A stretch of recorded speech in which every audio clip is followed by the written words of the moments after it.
আসসালামু আলাইকুম। আজকে আমরা শিখব প্যাসিভ থেকে অ্যাক্টিভ করার নিয়ম। আশা করি এই ক্লাসটি করার পর তোমাদের কারো আর কোনো সমস্যা থাকবে না ইনশাআল্লাহ। তো সবাই ভালো করে লক্ষ্য করো। বাইয়ের পর থেকে শুরু করতে হবে। যদি প্রশ্নে বাই থাকে তাহলে বাইয়ের পর থেকে আমরা শুরু করব। বাইয়ের পর থেকে। এই যেমন নিয়মটা ভালো করে মুখস্থ করতে হবে। কি দেখো, এখানে একটা এক্সাম্পল দেওয়া আছে। You are arrested by the police. করতে হবে কি অ্যাক্টিভ। তো আমরা জানি এই বাইয়ের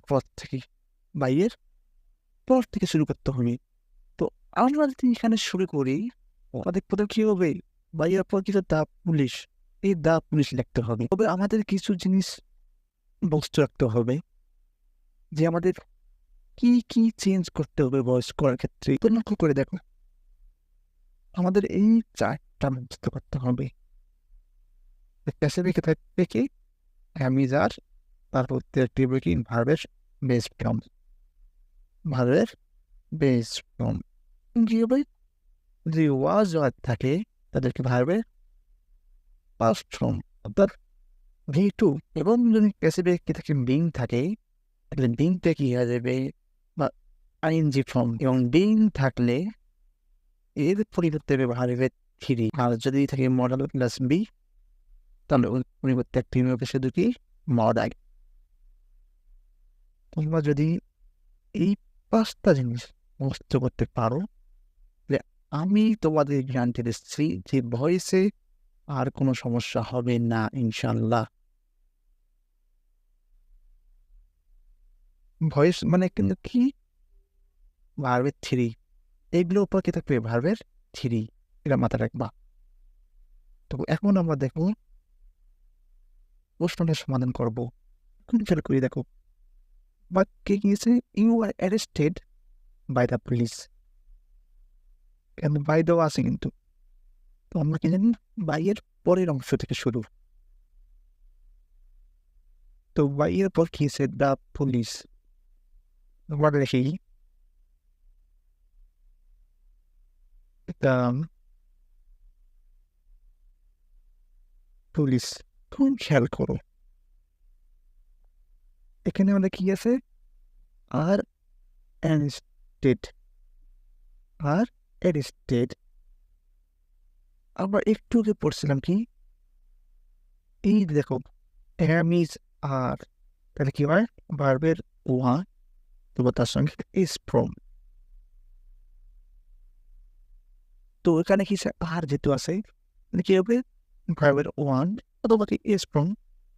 এখন দেখো সাবজেক্ট পুলিশ, যেহেতু সিঙ্গুলার তাহলে কি ভার্বের one from is, the police arrest,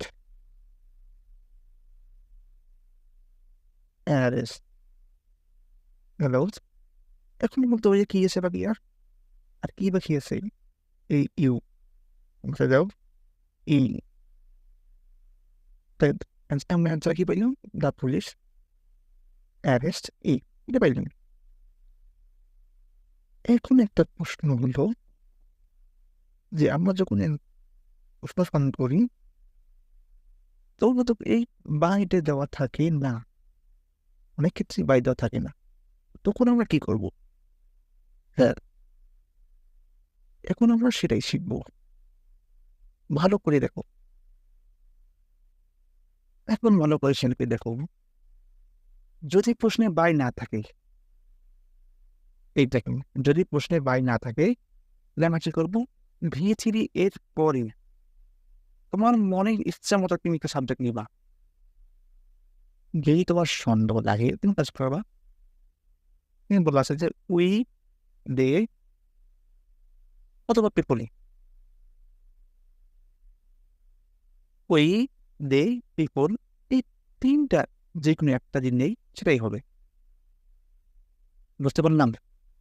আমি আবার বলতেছি, যদি আমাদের প্রশ্নে বাই না থাকে তবে আমরা কি করব, ভি থ্রি এর পর নিজের ইচ্ছা মতো একটা সাবজেক্ট নেব। আই, উই, সি, তোমার মন যা চায়। তবে উই, দে পিপল, যেই তিনটা যেটা নেই তবে সেটা আরো ভালো হয়। আশা করি সবাই বুঝতে পারছো। আর এখানে একটা নোট দেওয়া আছে কি, ভিথিটির পরে যে অংশগুলো হবে সেটা অবশ্যই কি হবে, এক্সটেনশন হবে।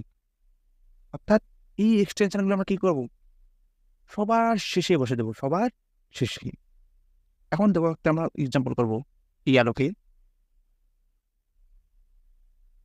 সবাই 2 নম্বর এক্সাম্পলটা খেয়াল করো, কি বলা হয়েছে এখানে, flowers R presented on different occasions. Active করতে হবে। তো আমরা অ্যাক্টিভ কোন নিয়ম জানি, বাইয়ের পর থেকে শুরু করতে হয়। কিন্তু আমরা যদি এই বাক্যটা খেয়াল করি, এখানে কিন্তু কোথাও বাই নেই।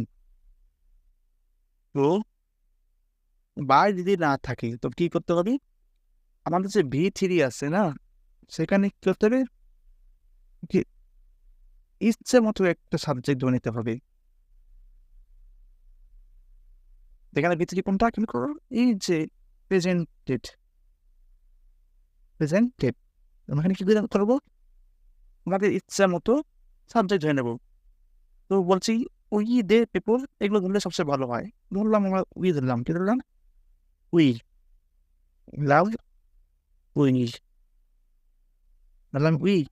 এখন খেয়াল করো, এই দেখো প্রেজেন্টের পরে কি আছে, অন ডিফারিং অকেশনস, এটা কিন্তু কি আমাদের এক্সটেনশন।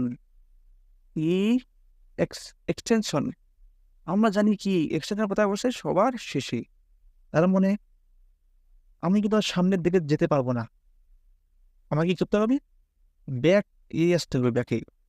তো চলো এখন দেখো কি আছে এখানে, আর প্রেজেন্টেড, ঠিক আছে।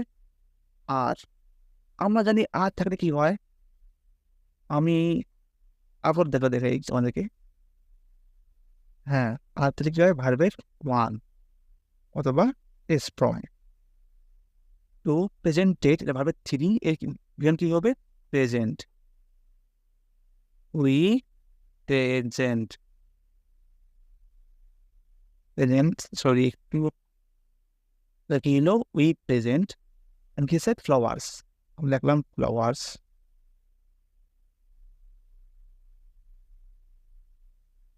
দেখো আমাদের কিন্তু কাজ শেষ।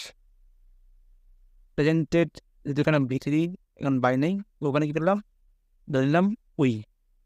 এবার আর আছে, আর লিখে ভাবের ওয়ান, দিলাম ভাবের ওয়ান, উই প্রেজেন্ট।